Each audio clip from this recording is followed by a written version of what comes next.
বন্ধু, চ দুইজন মিলে একটা গেম খেলা যাক। নে শুরু করা যাক। মনে কর আমরা দুইজন ঘুরতে ঘুরতে একটা জঙ্গলের মধ্যে চলে গিয়েছি। হ্যাঁ, জঙ্গলের রাস্তা দিয়ে যাইতে যাইতে দেখছি একটা গাছে একটাই আপেল আছে। কষ্ট করে আপেলটা আমরা দুইজনাই পারলাম। এবার আপেলটা একজনেই খাবে। তুই খাবি নাকি আমি খাবো? তে আপেলটা যেহেতু একজনেরই খাওয়া লাগবে, তোরা দিলাম না, আমি খালাম। কথা যা বলছিস ভাবি চিনতে বলছিস তো? কথা কথা মাইপি জুবি বলছি, তুই বলতি থাক। ওই রোড দিকে হাঁটতে হাঁটতে দুইজন যেটা যেটা পানির বোতল পড়ে পেলাম। যে কোনো একজনাই খেতে পারবে। তুই খাবি নাকি আমি খাবো?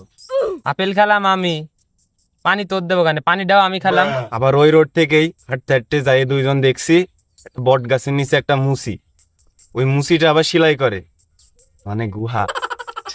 আচ্ছা বল, গুহাটা তাহলে কে সেলাই করবে, তুই নাকি আমি?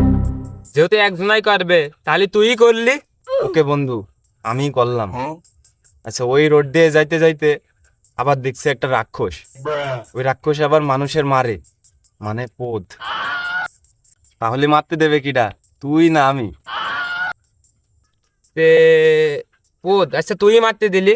আমার পোদ না মুসিতে সেলাই করে দিল, তাহলে তো মারতে হবে তোর।